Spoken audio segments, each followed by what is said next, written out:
한미 통상협상 최대 쟁점인 3,500억 달러 대미 투자 펀드와 관련해 미국이 직접 투자와 선불을 종용하고 있는 가운데 이미 양해각서에 서명한 일본에서도 미국의 주장과는 다른 목소리가 나오고 있습니다.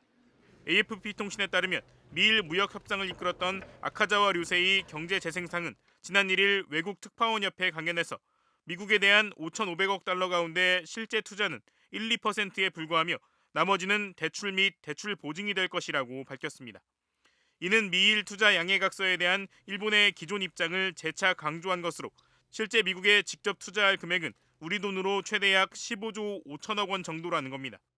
아카자와 장관은 미국은 그 자금이 장부상 투자로 기록되든 대출로 기록되든 상관하지 않는다고 설명했고, 트럼프 대통령이 투자금은 선불이라고 한 발언에 대해서도 MOU에는 지불 시점이 수시로라고 돼 있다고 전했습니다. 그는 양해각서 체결 이후 비슷한 입장을 계속해서 밝혀왔습니다. 5500億ドルの、投資、融資保証を、上限5500億ドルということで提供するということは何ら変わっていません。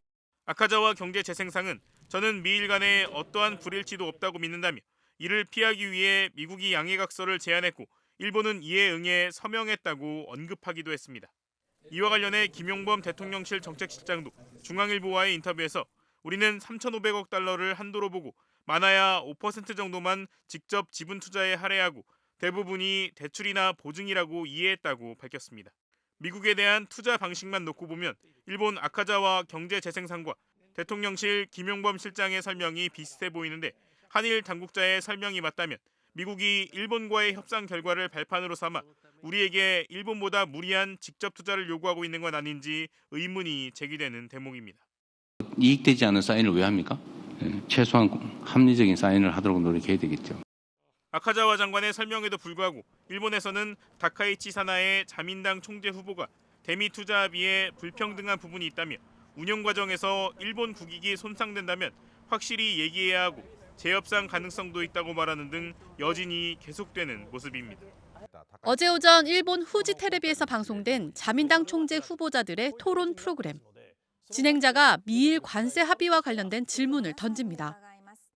自動車関税 15%、およそ80兆円の対米投資に至った今回の日米関税合意について不平等な部分があると考える方は挙手をお願いいたします。お願いいたします。 그러자 뜻밖의 극우 성향으로 분류된 다카이치 사나의 전 경제안보상이 유일하게 손을 듭니다. 다카이치 후보는 관세 부분을 포함해 양국 간의 약속은 지켜야 한다면서도 다만 대미 투자를 운용하는 과정에서 불평등한 부분이 나온다면 확실히 얘기해야 한다고 말했습니다.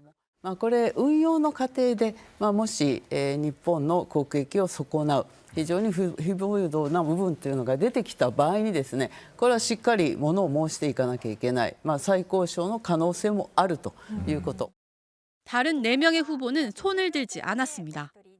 다카이치 후보와 양강으로 꼽히는 고이즈미 신지로 농림수산상은 이번 합의가 그렇게 불평등하지는 않다는 인식이라며 협상 결과는 평가받아야 한다고 말했고 하야시 요시마사 관방장관도 투자 이익의 원금 회수가 끝나기 전에는 미국과 일본이 절반씩 나눠 갖는다고 밝혔습니다. 하지만 유력 후보인 다카이치 사나의 전 경제안보상이 공개적으로 불평등 부분을 지목하고 나서면서 블룸버그 통신은 한국과 일본의 총 9천억 달러 대미 투자가 양국의 반발로 위기를 맞고 있다고 보도하기도 했습니다.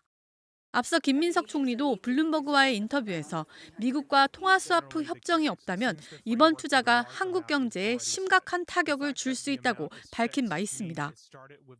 미국과 일본은 관세 협상에서 일본이 5,500억 달러의 현금을 직접 미국에 투자한 뒤 투자 이익의 90%를 미국이 갖는 방식의 대미 투자를 합의했고 미국은 우리나라에도 같은 방식의 3,500억 달러 투자를 요구하는 것으로 알려졌습니다.